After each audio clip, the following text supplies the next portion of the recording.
नमस्कार दोस्तों, कैसे हैं आप सब।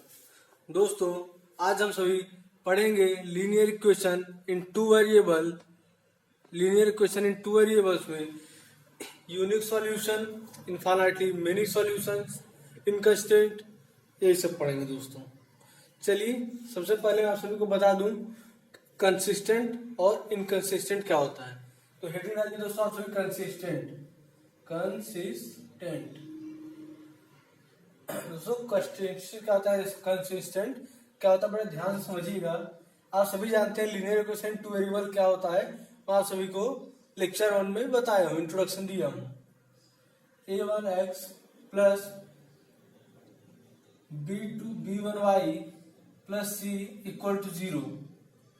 समझ रहे हैं। a1x plus b1y plus c का मतलब है, जैसे समझिएगा 2x plus 3y plus 6 equal to 0। ये आपका क्या है, linear equation in two variable है। ठीक इसी प्रकार ये भी linear equation in two variable है, लेकिन मैं आपको यहाँ वेरिएबल माना हूँ, वेरिएबल मानकर चला हूँ। ठीक है दोस्तों, अब आइएगा a2x plus b2y plus c2 equal to 0। ये क्या है, लीनियर इक्वेशन टू वेरिएबल का दूसरा इक्वेशन है। ये दोस्तों एक इक्वेशन हो गया, ये दूसरा इक्वेशन हो गया। क्या सभी समझ आ रहा है। ये दो इक्वेशन हो गए। अब a1 की जगह दोस्तों और b1, a2 b2, c2 c1 c2, इन सभी के जगह कोई न कोई नंबर्स होंगे, जैसे 2 3 4 5 6, कुछ भी हो सकता है। ठीक है दोस्तों।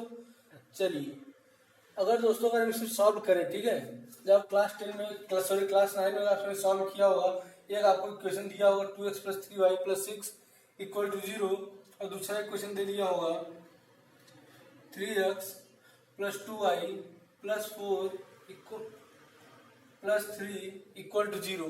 अगर आप सभी को ऐसे दो इक्वेशन दिया रहता था तो आप सभी सॉल्व करते थे।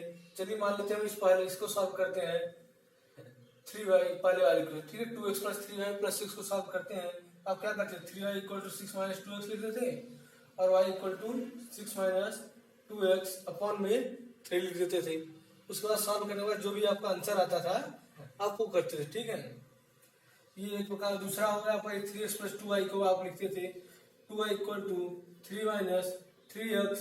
अब y इक्वल टू, दोस्तों आप सभी बड़े हो गए क्लास 10 में आ गए, तो आप सभी को कॉमन लेने आता ही होगा, तो 1 माइनस x अपॉन में 2। ठीक है दोस्तों।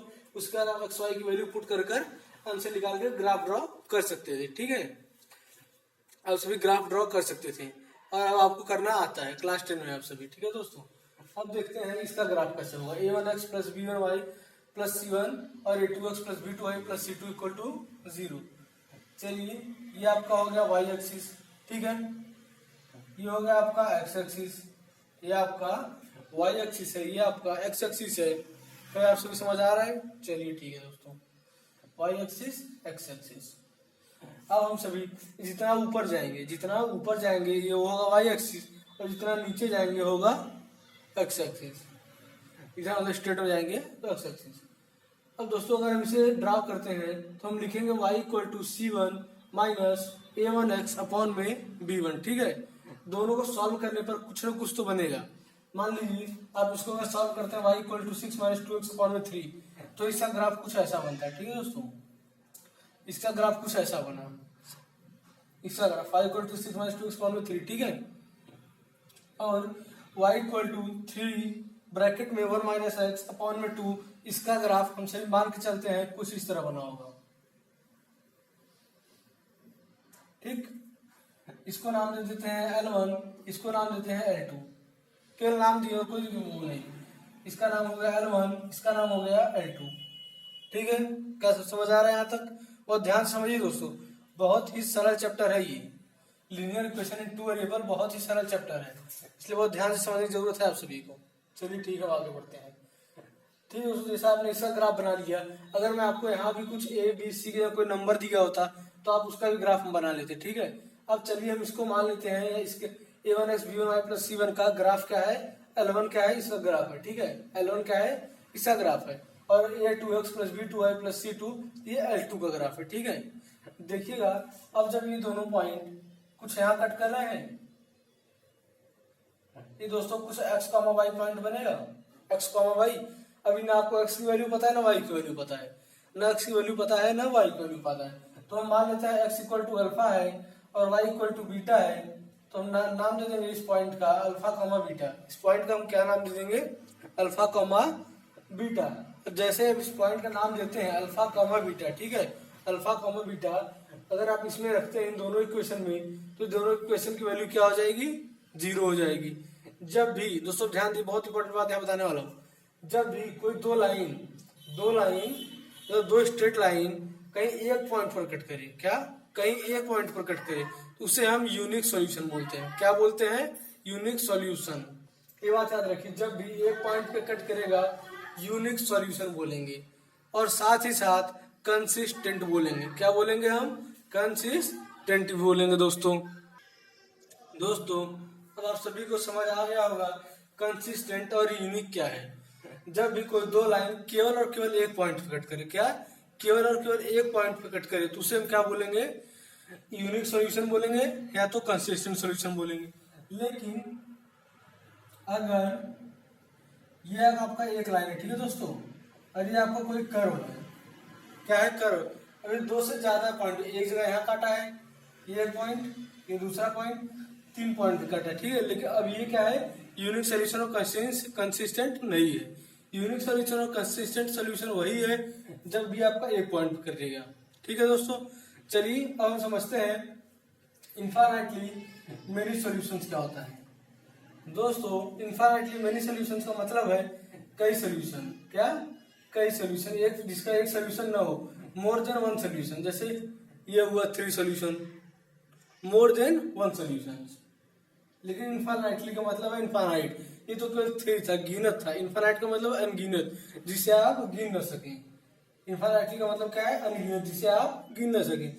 चलिए दोस्तों समझते हैं। अब इस ग्राफ का दोस्तों a1x plus b1y plus c1 equal to 0, इसका ग्राफ आपका बना ये L1, ठीक है। अब इसका a2x plus b2y plus c2, इसका मैं ग्राफ ड्रॉ करता हूँ, बड़े ध्यान से समझिएगा आप सभी। a2x plus b2y plus c2, ये क्या है, L2 है, क्या है, L2 है। L2 का मतलब इसका graph a2x plus b2y plus c2। जब भी दोस्तों एक लाइन के ऊपर दूसरा लाइन आ जाए, क्या एक लाइन के ऊपर दूसरा लाइन आ जाए, तो उसे हम क्या बोलते हैं, inconsistent, sorry infinitely many solution. क्या बोलते हैं, इनफाइनाइटली मेनी सॉल्यूशंस। जैसे आपका ये लाइन है, इस पर से जाके ढक गया दूसरा, तो आपको कितना दिख रहा है, एक ही दिख रहा है ना, एक ही दिख रहा है, नहीं, इसे हम क्या बोलेंगे, infinitely many solutions, infinitely many solutions. इस लाइन पर एक और लाइन आके उसे ढक दिया, उसे हम क्या बोलते हैं, इनफाइनाइटली मेनी सॉल्यूशंस। चलिए दोस्तों एक और पॉइंट समझते हैं, बहुत लास्ट पॉइंट जो कि इंपॉर्टेंट है हमारे सभी के लिए। तो लास्ट पॉइंट का नाम है इनकंसिस्टेंट। क्या अभी आप पढ़े कंसिस्टेंट, यूनिक और इनफाइनाइटली, अब हम पढ़ेंगे इनकंसिस्टेंट। और इनकंसिस्टेंट सॉल्यूशन को हम सभी पैरेलल भी बोलते हैं। जैसे मैं हेडिंग डलवाया था आपको कंसिस्टेंट, वैसे ही आप सभी को पता चलेगा इनकंसिस्टेंट। इनकंसिस्टेंट, कंसिस्टेंट के आगे IN लगा दीजिए, आपका इनकंसिस्टेंट हो जाएगा। चलिए देखते हैं दोस्तों, ये रहा आपका L1 और ये है आपका L2। क्या है आपका L2, ये आपका क्या होगा, L2। इसे हम दोस्तों इनकंसिस्टेंट बोलते हैं। क्यों, ये पैरेलल है, इसका कोई सोल्यूशन ही नहीं है। ये दोनों कहीं मीट कर रहे हैं, क्या एक दूसरे से कहीं लड़ रहे हैं, नहीं लड़ रहे हैं, कहीं मिल रहे हैं, नहीं मिल रहे हैं। इसका मतलब क्या है, इनकंसिस्टेंट। जो दो लाइन जब एक जगह मिले, एक जगह, जैसे देखिए दो लाइन है, एक ही लाइन है, ठीक, और ये एक लाइन है, दोनों लाइन जब एक जगह मिल रहे हैं तो क्या हो गए, कंसिस्टेंट हो गए। क्या हो गए, कंसिस्टेंट, यानी यूनिक सोल्यूशन, क्योंकि ये एक जगह कट कर रहा है, केवल यहाँ पर। ये देखिए अब क्या है, यूनिक सोल्यूशन, क्योंकि एक जगह कट कर रहा है इस पॉइंट पे। लेकिन जब इसी के ऊपर एक और लाइन ड्रॉ कर दें, मतलब ये एक लाइन है और दूसरा लाइन ये हो जाए, तो क्या हो जाएगा आपका, इनफाइनाइटली मेनी सॉल्यूशंस। लेकिन ये एक लाइन है और ये एक लाइन आ जाए, सामने दो लाइन, क्या दोस्तों, दोनों लाइन, जब दो लाइन आ जाएगा जैसे आपने सामने, मतलब पैरेलल होंगे, तो उनको हम क्या बोलेंगे, पैरेलल लाइंस। ये है पैरेलल सॉल्यूशन, इसको क्या बोलते हैं, इनकंसिस्टेंट। क्या बोलते हैं, इनकंसिस्टेंट। दोस्तों आप सभी को यूनिक, इनकंसिस्टेंट, कंसिस्टेंट, पैरेलल बहुत अच्छी तरह से समझ आ गया होगा दोस्तों। इसका क्वेश्चन हम अगले वीडियो में लेंगे, क्योंकि क्वेश्चंस भी इसके सॉल्व करने में टाइम लगता है दोस्तों। अगर एक ही वीडियो बनाऊंगा तो बहुत ज़्यादा क्वेश्चंस नहीं करवा पाऊंगा, इसीलिए अगले वीडियो में क्वेश्चंस कराएंगे। दोस्तों इस वीडियो में इतना ही।